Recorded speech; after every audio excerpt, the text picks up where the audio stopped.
some of the karma gets is manifested over a long period of time, may not be manifested immediately. So if I behave uh, good with someone, or if I donate something or whatever, right, if I do something good, then the result of it may not come to me immediately in that sense.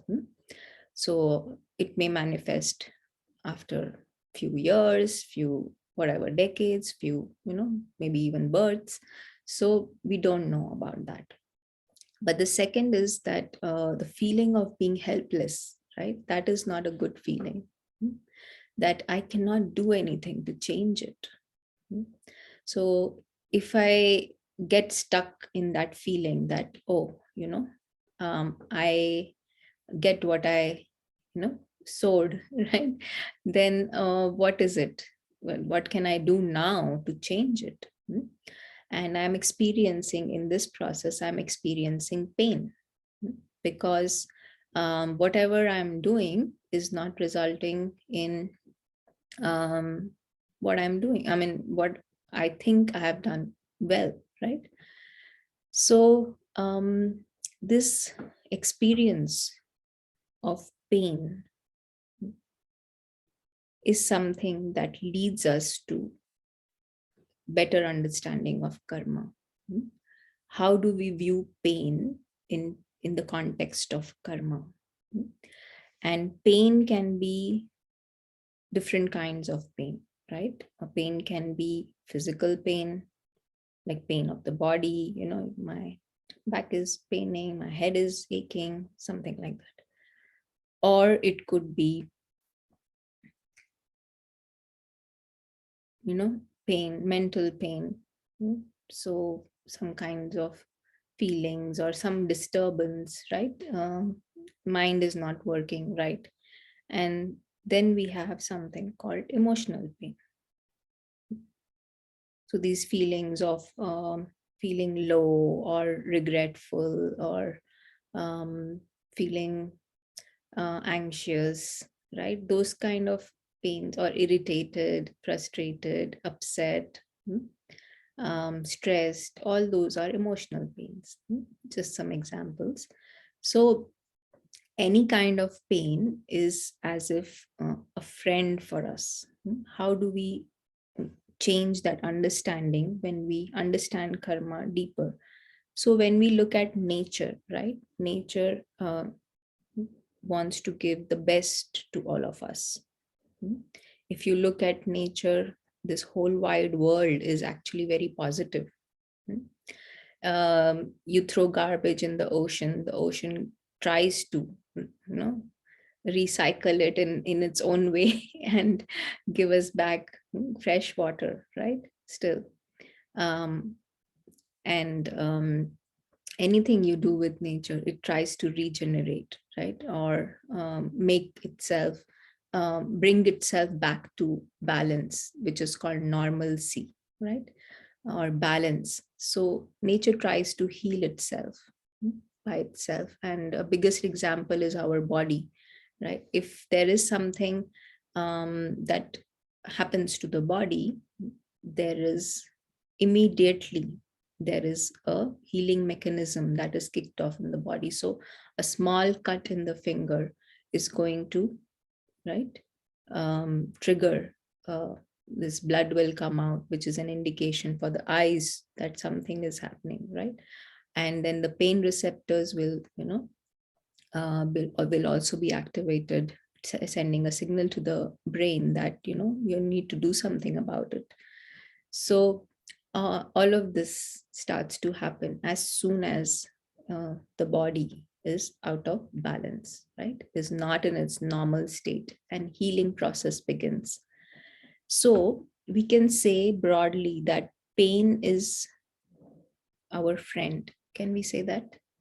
Do you agree?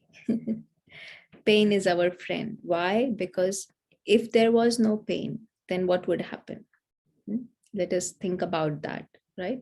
We think that, oh, my finger got cut, right?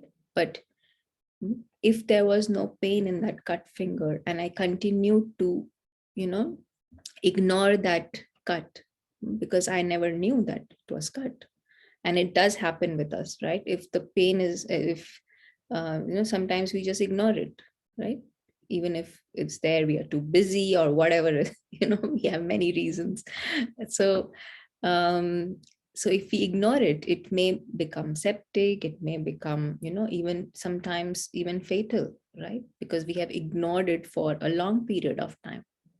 Whereas if we take corrective action to bring it back into balance, into normal state, let it heal, then the pain is our friend, right? Because it gave us a message that we are in a wrong posture, that something is not right.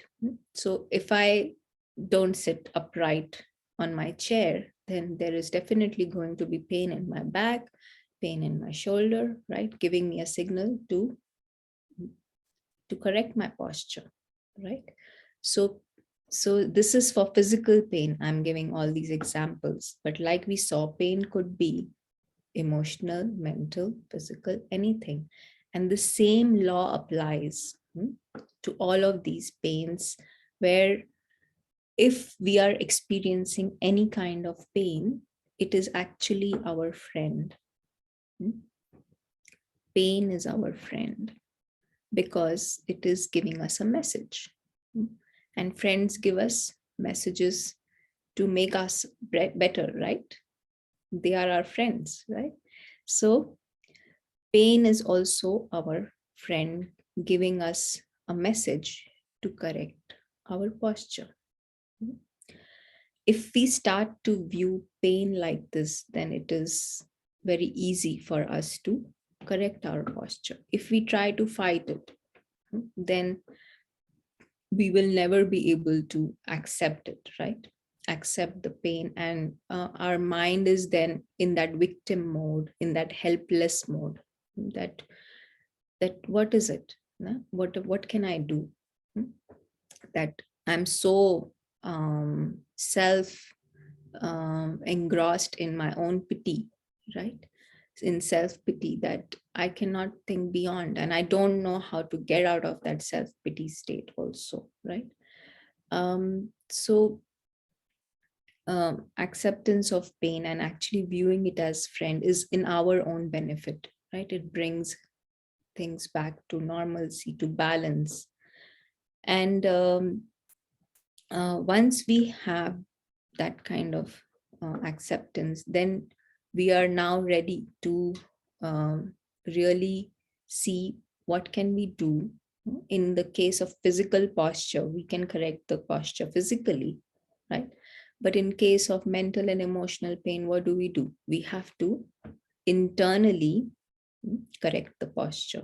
And what is that internal posture is what Raj Yoga is telling us, right? So I think most of you have uh, attended some sessions, but I'm just going to revise that. The revisions is always a good reminder for everybody, right? So what Raj Yoga tells us is that we all are these tiny points of light, eternal, immortal beings of light who's living, conscient.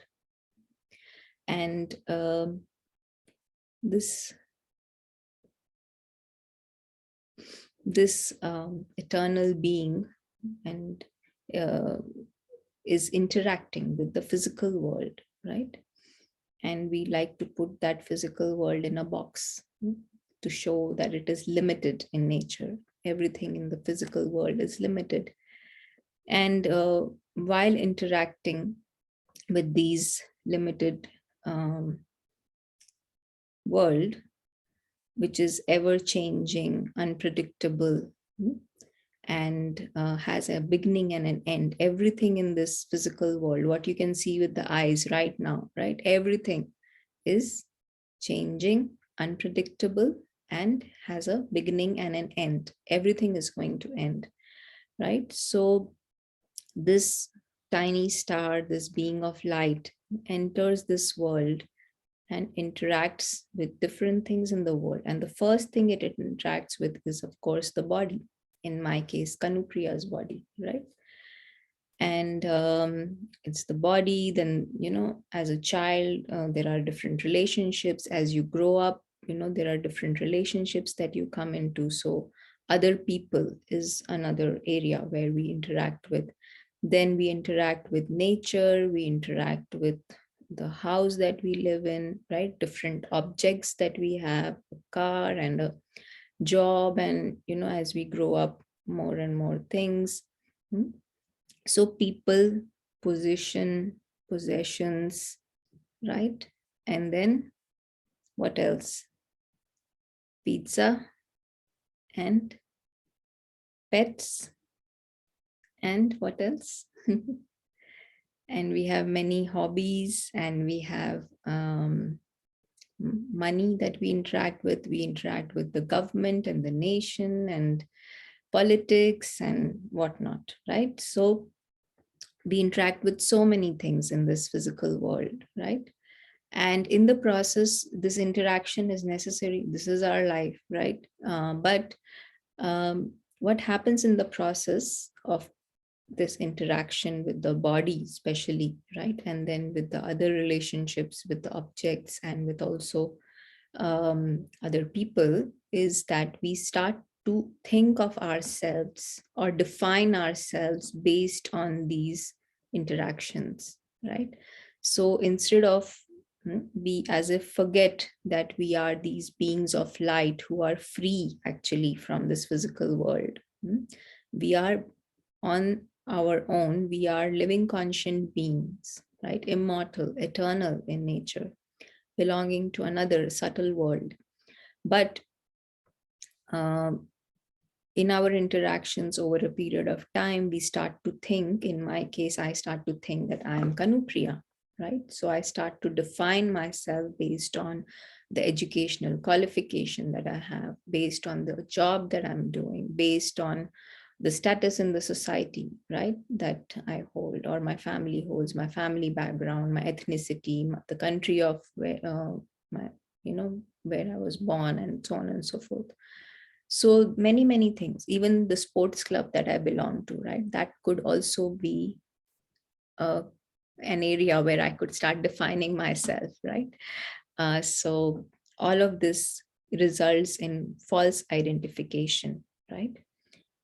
And in other words, we call this false identification as ego, right? So this process of false identification or ego is something that is not the normal state, right? The normal state of awareness and thinking, the original state, is that I am this tiny point of light, right? And interacting with the physical world, which is going to end. It is unpredictable, right? So that is the true identity state. But when we start to define ourselves based on ego, on false I, then our interactions is with everything is very, very different. And that is not the normal state. Now, where does love fit in, right? What do we mean? Today's topic, right? We are uh, connecting karma with love, right? So what are we loving, right? When we are in the false identity state, then Kanupriya is loving her mother, Kanupriya is loving her, the job that she does. Kanupriya is loving nature because she loves trees and so on and so forth, right? So all of this is again physical in nature, which has an end. And the real thing is not even being seen, is being ignored totally. So first, when we come in the true identity state, right, then we start to love the true self. We begin with loving the true self. We can call it self-love, but self-love is not Kanupriya's self-love, right? It is loving the true self, this point of light. And for that, we need to know more. And it's a great start for all of us that we are attending these sessions that are being arranged, where we are getting to know more about this true self.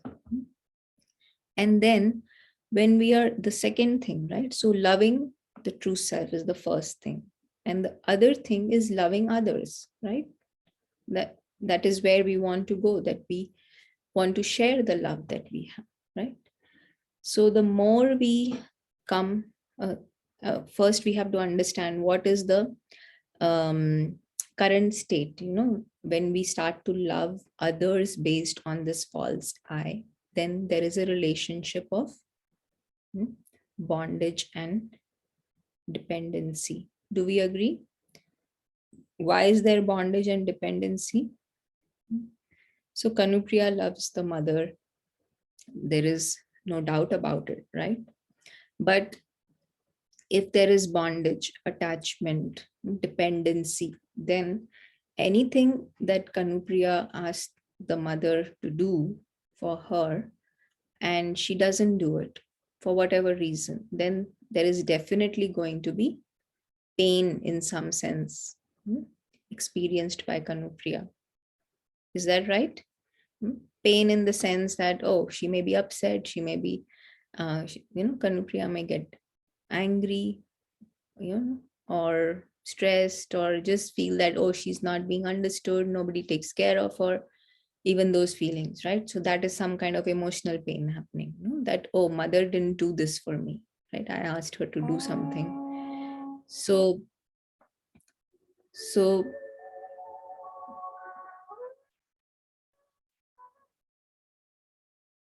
sorry about that, that is traffic control.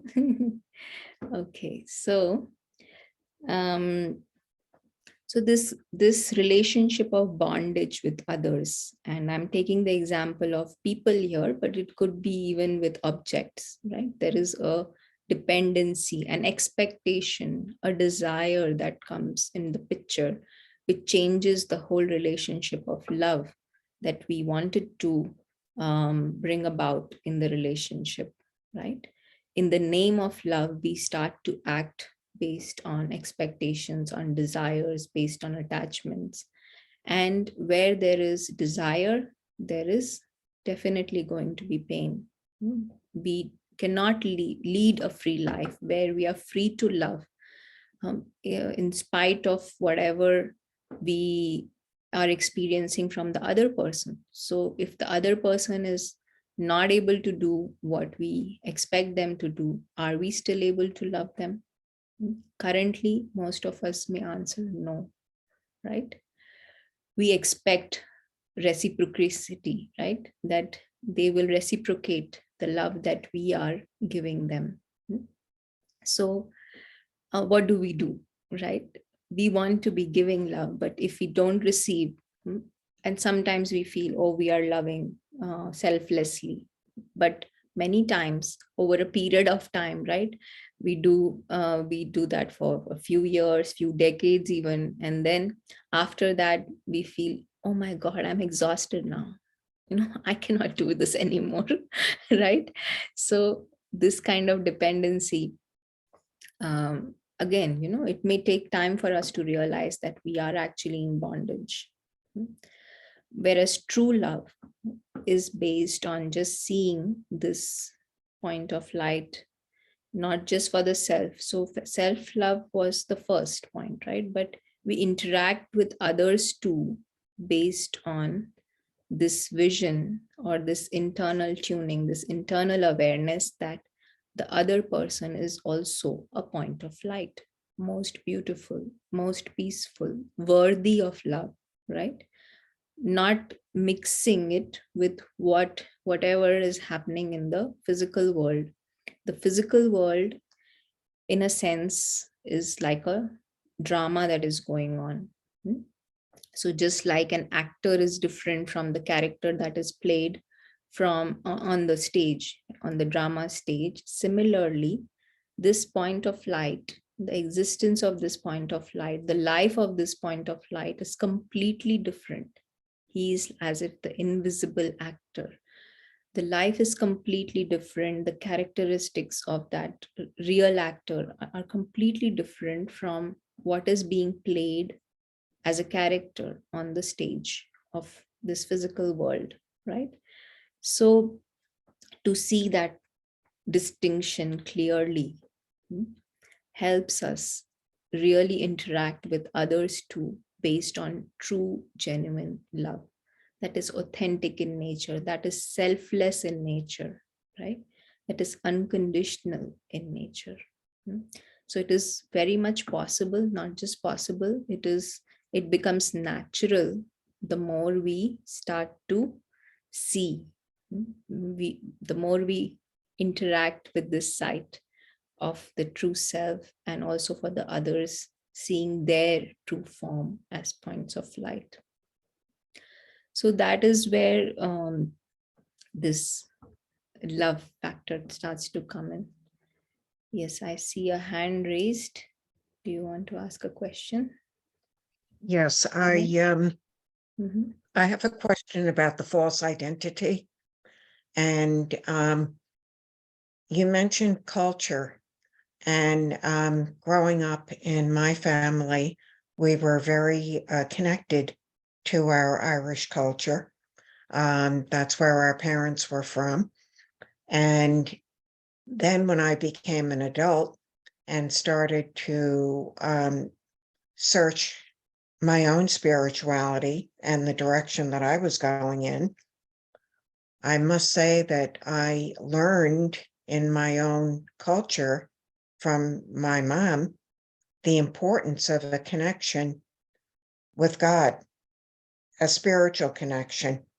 So I guess my question is, um, I wouldn't perceive that then as being false identity, the culture. Would you just comment on that, please? Yeah, yeah, of course. We all are brought up in some culture or the other. So the problem is not Right. that we are brought up in that culture, right? Because that's the way it is, that um, that we were, right, a part of some culture. But the problem is, when we start to say, oh, because I'm Irish, right, or because I was in this case brought up as an in the Irish culture, am I able to connect myself with God, right? Every culture has different ways of connecting with God or whatever, right? There are many, many things, good and bad and whatever, right? Every culture has everything about it. But the moment I start to feel that because I'm Irish, first of all, that I'm Irish, and then hence this, right? And if somebody says something not so good about the Irish culture, how do I feel, right? Right.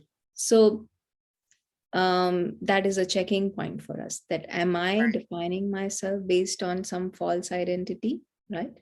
Somebody who's soul conscious, or who's seeing this perspective of the soul, right, Mhm. this point of light, doesn't feel offended about anything, because he knows that the culture is a temporary identity, right? It is false. Hmm? That's right. Yeah. So if somebody says good things about Irish culture, I don't take pride about it. It's fine. If somebody is saying bad things about, that is also fine, right? Because my original culture is actually beyond all of this physical cultures, right? That's right. Yeah. So Yeah. yeah, I hope Thank I you. could answer your question. Right. So Yes. um, Yes. Thank you. yeah. So this love, right? We were talking about self-love, and then interacting with others also based on this true love of seeing them as a soul, as being free from, whatever role they are playing in this world drama. That actually gives us the freedom of reinventing karma, right? Otherwise, if my Kanupriya's mother doesn't do something, then there will be some kind of hatred for her in Kanupriya's heart, some kind of whatever, right? Some pain, and then it comes out in different ways, right? I may not end up speaking with her nicely, behaving with her nicely because she behaved she didn't do something for me or whatever, right? So it can manifest in many ways. But if I am free in my love with my mother, in spite of whatever she's doing, then it changes karma for me, right? I'm able to still maintain that good karma on my part in the interaction with my mother. So this extension of karma really starts to uh, you know as if surround ourselves. We are able to surround ourselves with love. So one example I want to give, how we can internally tune ourselves um, to drop this false identity, right? To come in the right internal posture in order for us to create the highest karma for us, right? So the more we, operate from this false I, as if uh, the ego, right, starts to build. So I'm going to tell a story. I'm going to tell you a story where, which is a real life story, right, of a friend of mine who was a college going student. And when we were in college, then I mean, she was average. She was like us. She was doing a part-time job to sustain herself, to pay the college fees and also boarding and whatever, right? And then one fine day, she discovered that some she got a huge inheritance from her grandfather, which she was not aware about. So when the grandfather left his body, then she came to know about this will, and she inherited a lot of money. So when she was in the college, she was staying in a small little apartment, and she continued, in spite of, whatever wealth she got, she continued to live in that apartment. But she also, with the wealth that she received, she invested a lot of money in the stock market and other properties, and, started to have luxurious holidays and parties and whatnot, right? And her what she wore changed and those kind of things, right? So um, this life, right? So she started to feel that I am a wealthy person, right? When she started to live the life after her inherited money, right? So a false I is born in this case, right? And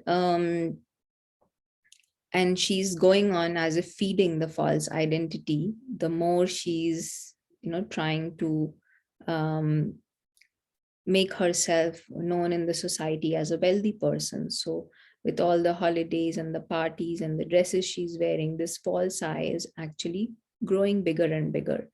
And then one time, after 10 or 15 years, right, one time her money started to dwindle because she started to lose money in the investments that she was making, right? So the stock market crashed, and then some of the money she started to lose. So at that time, this false I, is that I am a wealthy person, is quite big by this time, right?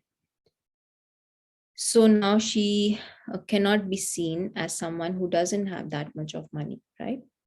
Like she used to. So because this I is very dominant, and everybody in the society knows now that she's a wealthy person. So she starts to borrow money from banks, not just one bank, but as she, as more and more money she started to lose, she went to more and more banks to borrow money.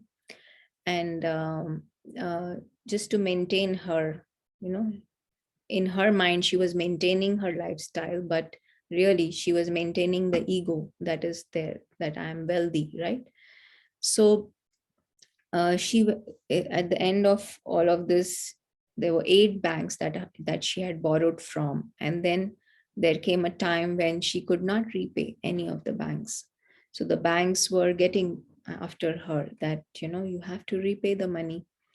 Then one time, at the end of all of this, she really didn't know what to do. So she said that I don't have anything to, really pay you back. So the banks sent her a letter. All the 8 banks wanted to confiscate the apartment that she was living in, right? That's the same apartment she had been living since, the days of her college. She never changed that. So that was the only thing asset that she had by the end of, you know, when she lost all the money. So banks were getting after that apartment, and they were saying that, after a couple of days we are going to come and confiscate the apartment too. So the pain, the more she ignored this pain, right, of this ego, right, the pain actually started to also increase. Hmm? So it is like a bubble that gets created. The bigger the false identity, the bigger the pain. Hmm? And because she kept ignoring, she kept maintaining her lifestyle of a wealthy person in spite of, losing the money. um, this, bubble kept increasing, the bubble, the pain of bubble, right? The bubble of pain, right? It also kept increasing. So at this time, when the banks wanted to confiscate, she just, one night, she says, in her own words, she says that she just stood at the window of her this apartment, and she looked out of the street, and she saw a homeless lady on that street. And it was night, and she was trying to sleep on the street, that homeless lady. And she thought to herself, this friend of mine, she thought to herself that tomorrow I will be joining that homeless lady on the street, right? So that realization, right, at that moment, as if she shifted her awareness, right, that false identity of I'm a wealthy person actually got crunched, right? She dropped it in some way, and she was ready to go on the street and sleep next day. She knew that banks are coming. And then before, the date of the banks uh, to come and confiscate, suddenly she received a letter from one of the banks saying that no, something has changed, some policy has changed, we are able to help you still, right? It's okay, you can keep the apartment. And similarly, all the other banks also, hmm, actually sent her something similar, that they didn't want to confiscate her apartment anymore. And she says that it is probably because of, this dropping the false I, that this change happened. Hmm? Because in her knowledge, nothing else had changed, right? Everything was the same. So it seemed like a miracle to her. But meaning to say, the message, right, is quite, it comes to us. But if we choose to ignore, then there can be a time when when, she could have been declared bankrupt altogether. She was almost there. So if we try to nurture or feed that false identity, then we have to go through bigger pain, right? Misfortune. But it is in our hands to quickly correct the posture. The moment we realize the internal posture to come into true identity state is up to us. And then acting from that true identity state, our whole attitude, behavior changes. And even as if nature wants to cooperate. That's what we started with, right? That nature is our friend. It wants to give the best to us. If we treat it right, right, then it wants to give the best to us. But if we start to, not act in the right manner, then there will be pain. But that is again a message for us to come into the right posture. So this internal positioning, this internal tuning is what really matters for all of us. And that is what changes karma, right? So that is the main thing that I wanted to cover today. And this understanding also, it is in our hands that um, to change the internal posture, right? Unlike the earlier phrase which I used, that as you sow, so shall you reap, right? Of course, that also holds true in the case of this example in the false identity state. I am, I'm going to experience pain if I nurture the false identity, but I'm not feeling helpless anymore with this understanding, right?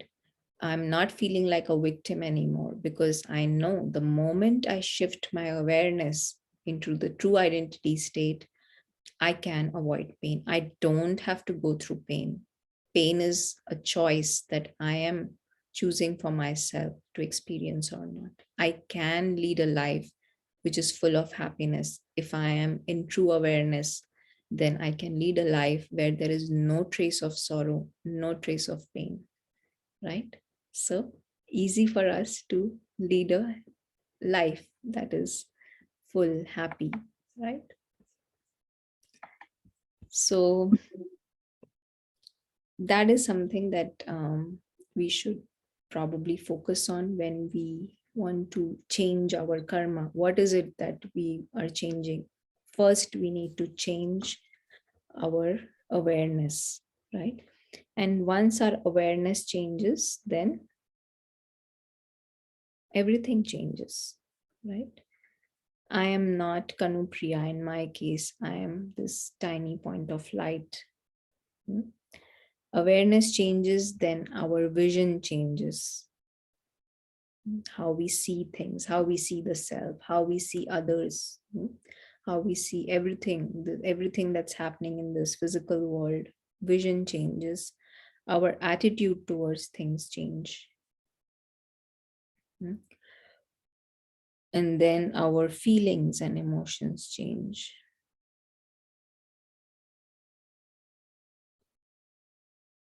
And of course, when all of this changes, our actions, yeah, that is where karma comes. Our actions also change.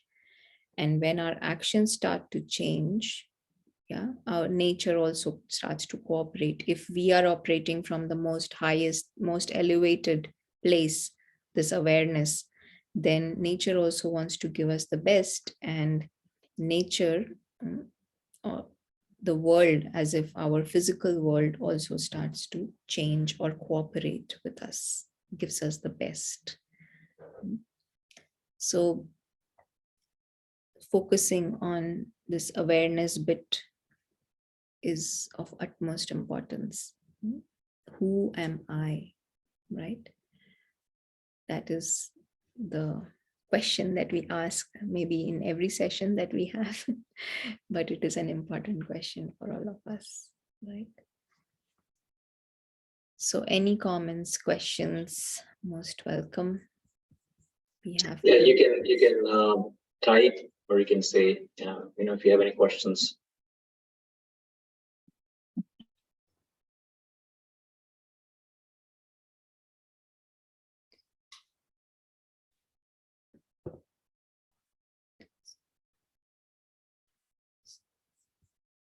so to also to shift the awareness, meditation is a big plays a big role, right? Because currently our default state is operating from this false identity state. And if you want to shift our awareness, then one is trying to understand what the true awareness really mean, what is true identity really mean.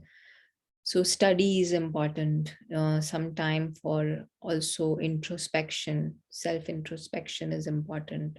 We are not trying to change the world, we are trying to change ourselves first, our awareness. and the internal factors start to influence the external factors, right?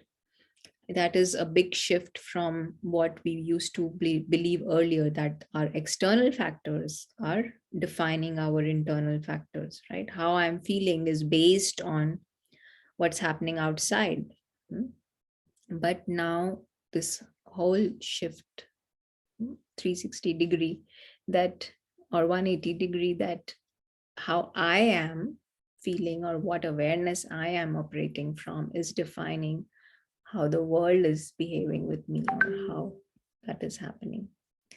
So meditation, self introspection is definitely a place to start with, and study and understanding really helps us, yeah, come into this true identity state. So if there are no questions or comments, then we will probably, yeah, I see that Parivash has, I think, a question. Parivash, you will have to actually type it because we won't be able to hear you. Can you please type? Sister, there's a question from Sukrit. How can we change the karma? Give me 1 second, wait this. Or consequences of our actions. So I'll repeat. How can we change the karma or consequences of our actions? Yeah. So I don't know, Sukrit, if you are asking about what has happened in the past. Is that what the question is? Or because future is, we are saying that shift the awareness, right? But what do I do about past? No, so past also, right? We are experiencing pain now in the consequences of our actions.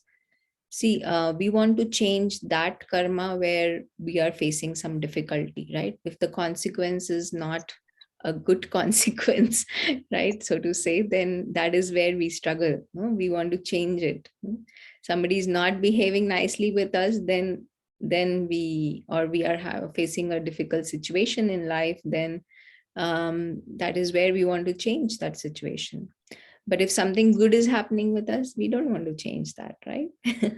So um so this again, it is the message of pain, no, that we don't really need to know what happened in the past, or even if we can see from this life, if we can see that, oh, I didn't do something right in the past, um, but now what do I do, right? It is possible, especially in case of relationships, it is possible that you are not able to talk to the other person to correct your whatever, right, mistake, so to say.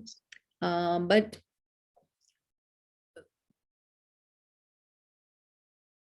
yeah, pain due to maybe our past actions, is there a way to salvage? Yes. Um so it is not always possible to talk to someone, right? And you don't may not even know why you are experiencing that particular pain, right? So to shift the karma is this in a wholesale manner, right? If I were to use that word, is to shift the awareness, right? From now on, let us make sure that we perform every action based on this highest awareness, this true identity state.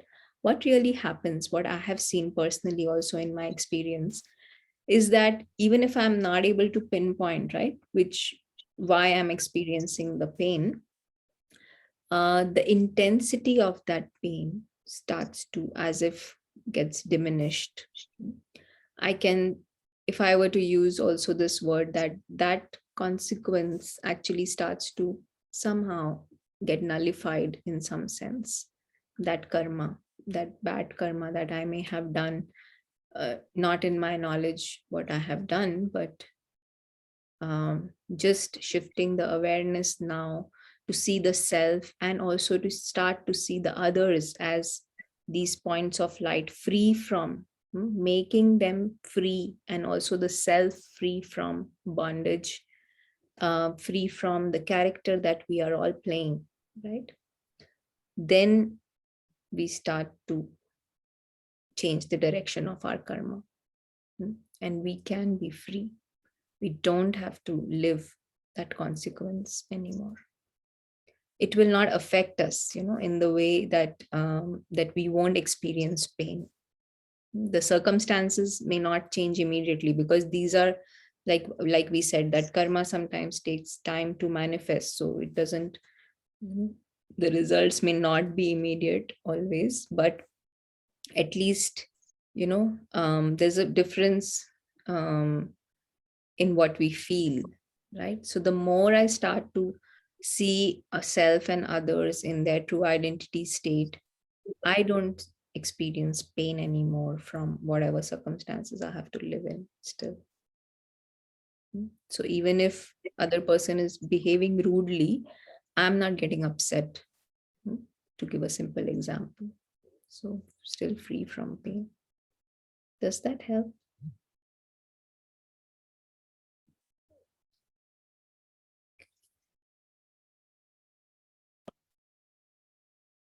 Any more questions? Yes. So I have another question from Parivash here. Is earthquake or calamity that happens in the world, is that collective karma on part of the world? Yes. So of course there is individual karma, right? But there is also collective karma, which affects many people together. So we can say, yes, natural calamities are also part of collective karma. We can say that.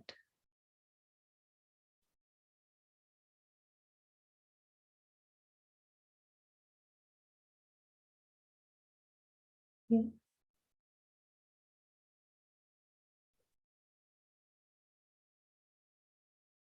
So the more we move again to true identity state, we'll see that nature wants to give the best. Probably we move to a world where there is no natural calamity anymore. There is only spring every day.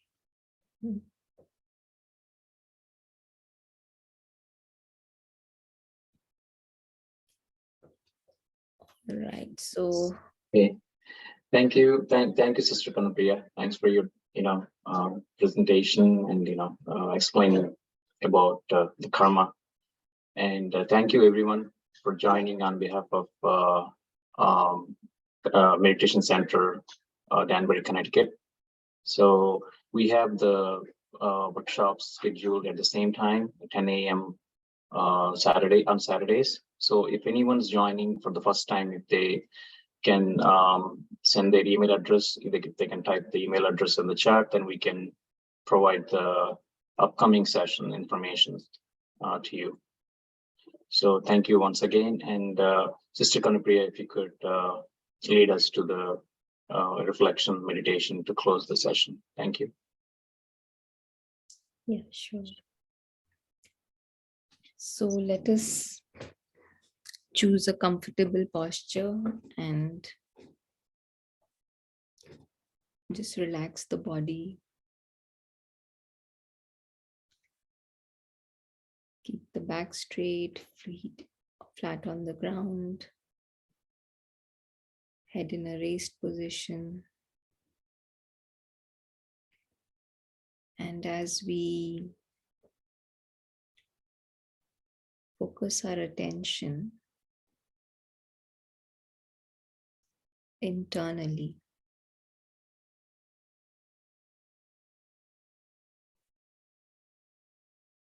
we start to disassociate ourselves from any false identity.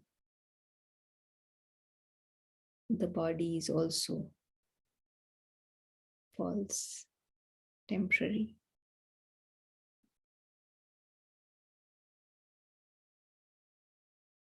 What is true is this living, conscient being of light, sitting in the middle of the forehead,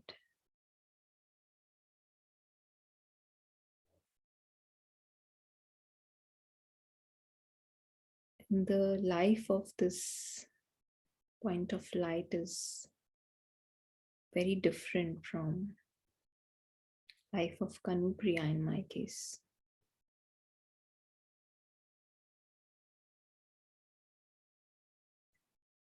Life of point of light is beyond anything physical.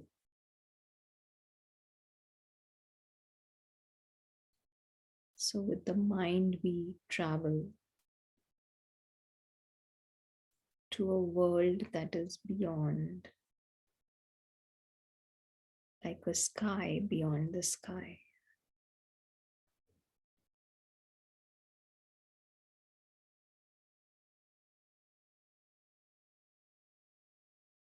The world of light.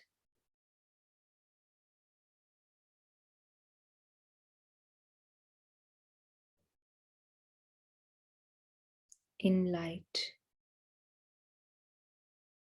we can see clearly the truth, the true self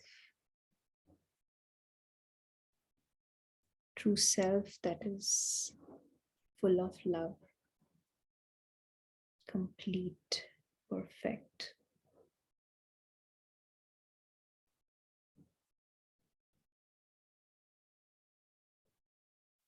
This love is that which gives freedom, love that is not tied by expectations and desires.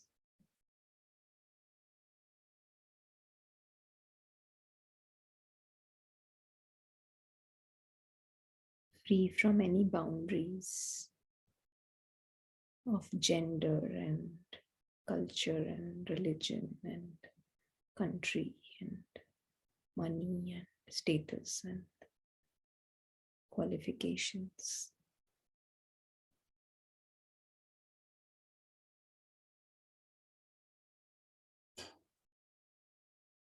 True, genuine love just sees everyone as these points of light who are noble,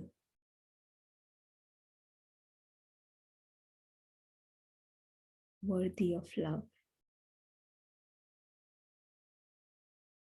perfect beings of light.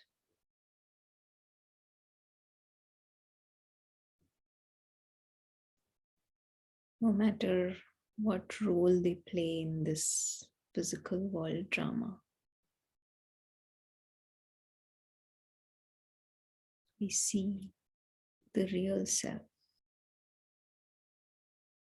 the real beings in their original true form.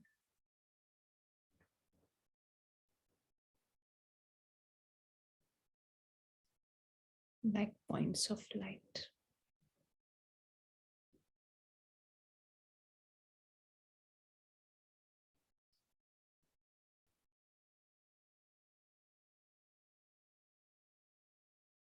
And as we bring our awareness back into the physical world,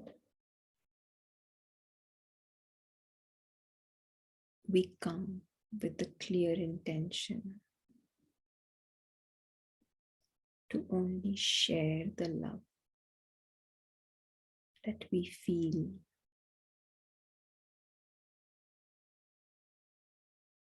selfless love that is without expectations, love where we only give.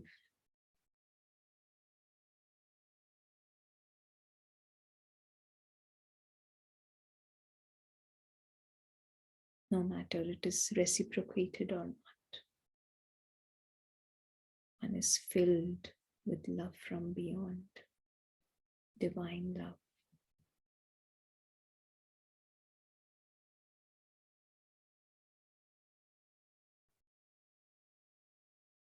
Our interactions based on this true love changes our karma.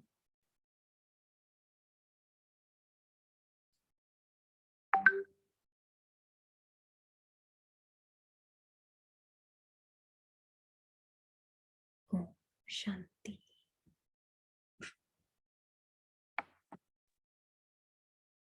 Om Shanti. Thank you, everyone. Hoping to see you all in the upcoming sessions. Have a great weekend. Thank you. Thank you, Sister Kanapriya. Thank you. Have a Om good Shanti.